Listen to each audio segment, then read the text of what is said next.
Ada cerita menarik yang tim fakta temukan di daerah Babakan Mande, Cianjur ini. Ada sosok Ujang yang sempat dirawat di rumah sakit akibat keracunan usai dirinya meminum kopi saset. Apakah Ujang ini merupakan sasaran dari kelompok Wawan CS? Kedatangan kami pun ke rumah Ujang disambut oleh istri Ujang. Bagaimanakah cerita seutuhnya hingga pada akhirnya Ujang dapat meminum kopi tersebut? Boleh diceritakan Bu bagaimana sebetulnya posisi kopi ataupun minuman yang Pak Ujang dapatkan pada saat kejadian? Ini ada di mana Bu kopinya? Ya, kopinya ada di sini. Nah, oh di sebelah sini. Kopinya di sini. Nah, Ibu ambil waktu itu kopi ini nggak ada yang ngambil, ada takut orang jatuh. Ada di sini, nggak sampai sore sampai jam 4, jam 3, Ibu ambil kopinya, ditaruh di sini.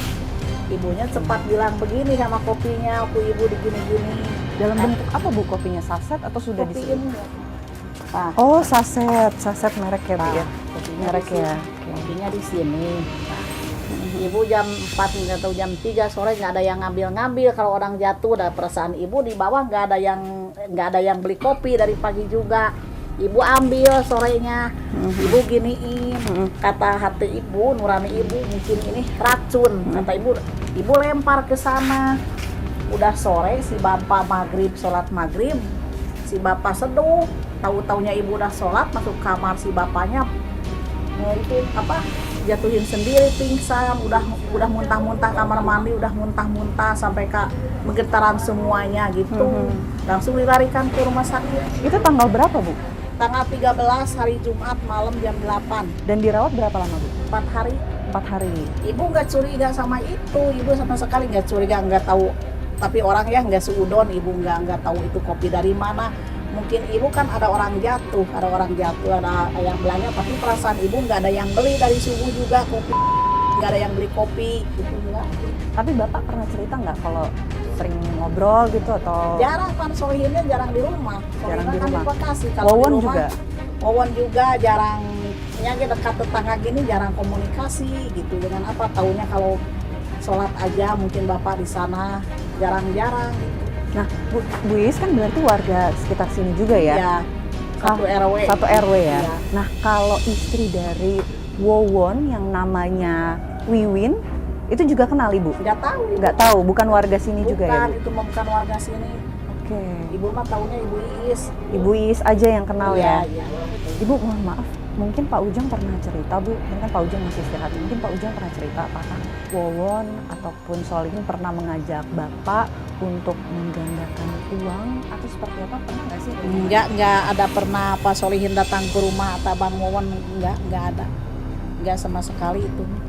Nur Hayati pun hingga sekarang belum bisa memastikan siapakah orang yang sengaja menaruh kopi di pagarnya yang pada akhirnya membuat suaminya sempat 4 hari terbaring di rumah sakit akibat keracunan. Namun hingga saat ini polisi masih mendalami kasus yang menimpa suaminya tersebut.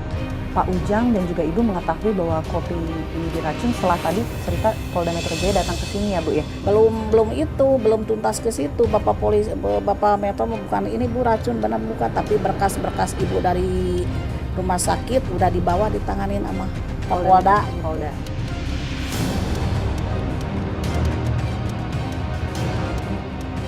Ironisnya lagi, tindakan keji Wawon ini dilakukan kepada istri dan mertuanya sendiri. Kalau kita lihat track record dari pelaku, Wawon, istrinya banyak ya Pak ya? Apakah memang dalam pesugihan tersebut itu memang harus memiliki banyak istri kah? Atau anak yang harus dikorbankan seperti yang Anda sebut? Itu dalam kasus Wawon seperti apa Pak? Betul, jadi saya menduga bahwa Wawon ini dan juga 2 temannya itu membentuk yang kita sebut sebagai close knit community, komunitas yang rapat, ya. Jadi mereka daripada orang lain yang ngawinin, saya aja ngawinin deh, agar kemudian perempuan itu tidak jatuh ke orang lain.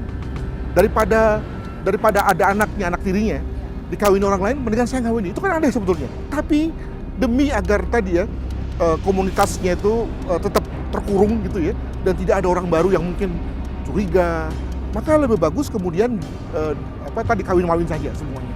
Nah, ini dengan kata lain ini juga sejalan dengan anggapan bahwa memang Wawon dan kawan-kawan itu mengembangkan konsepsi tentang supranatural tadi.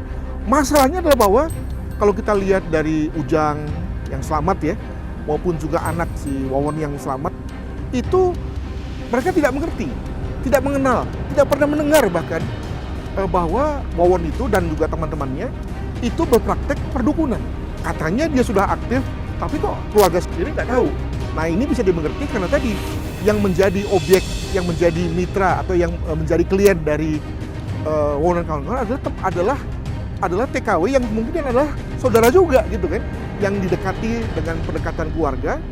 Nah di sini kemudian menjadi penting bagi dia untuk bunuh orang yang sudah memberikan uang, tapi kemudian lalu mulai protes agar tidak nyanyi kemana-mana. Ya, jadi ada semacam urgensi.